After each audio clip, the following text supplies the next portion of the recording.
আসসালামু আলাইকুম। খুবই মজাদার একটা তরকারি রান্নার রেসিপি। এই জায়গার মধ্যে আমরা পরিমাণ মতো তেল দিই, পেঁয়াজ কুচি দিই, রসুন বাটা দিই, এগুলারে একটু ভাজা ভাজা করি, জলের পানি দিয়ে দিলাম হলুদের গুঁড়া, এরপরে দিয়ে আমি মরিচের গুঁড়া অল্প কয়টা, যে যেরকম জাল খান ওরকম। আর এমনি এই তরকারিটার মধ্যে আপনার জাল একটু কম খাটে। এরপরে এই জায়গার মধ্যে দিয়ে দিলাম কিছু জিরার গুঁড়া, দেওয়ার পরে এগুলারে কষাই নিলাম। কষাই নেওয়া হয়ে গেলে কিনে এই জায়গার মধ্যে দিয়ে দিলাম কিছু বাংলা কলা কুড়ি রাখছিলাম, ওগুলা আর বনাই দিয়া।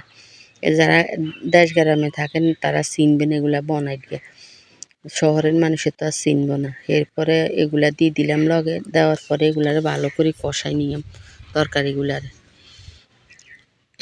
এরপরে এই দিক দিয়ে আমগো কিছু আপনার পুষ্কনির শিং মাছ আর কই মাছ, খইয়া মাছ, দেশি খইয়া, এগুলারে ভাজি করে লইলাম। এদিক দিয়ে কিছু থানকুনি পাতা আর বিলাতি ধনিয়া পাতা, এগুলারে 2 হালি রেডি করে লইছি। এরপরে কলাটা প্রায় আর কষানি হয়ে গেছে, এবার দিয়ে দিলাম শাকগুলা। শাকটা দেওয়ার পরে এগুলারে আবার ভালো করে একটু কষাই নিই। দুমাল্লাই আপনার কিছু দেয়া যায় না, আর কি চুলার রান্না তো আরও আপনার বাতাস বাইরে, আল্লাহ একটু বেশি অন্ধকার হয়ে গেছে। এরপরে এগুলারে ভালো করে আপনার কষায় নেওয়ার পরে জায়গার মধ্যে জলের পানিটা দিয়ে দিই। এই রান্নাটা রাঁধতে খুবই সহজ, থাকলে আপনারা নারিকেল বাটাও দিতেন হারেন। এই রান্নাটা যেভাবে করে ওইভাবে খুবই মজা হয়।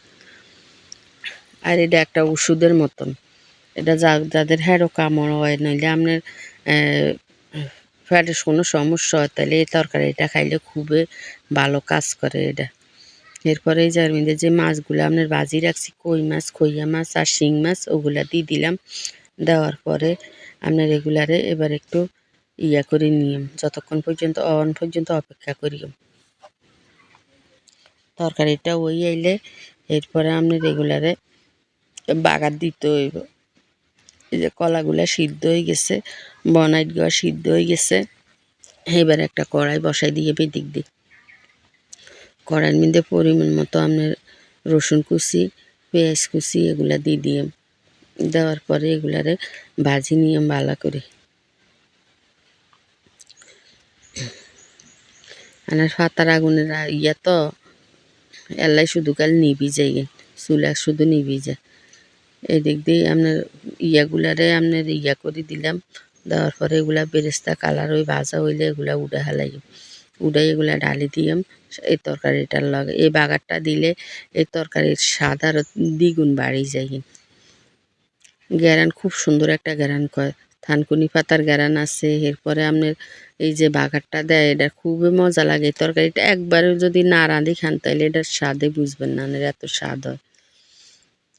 এরপরে আপনার এই তরকারিটা প্রায় রেডি হয়ে গেছে, এবার উঠে হালাইম। যদি আপনার কাছে ভালো লাগে তাহলে একটা লাইক, কমেন্ট, শেয়ার, সাবস্ক্রাইব করে দিন। আসসালামু আলাইকুম।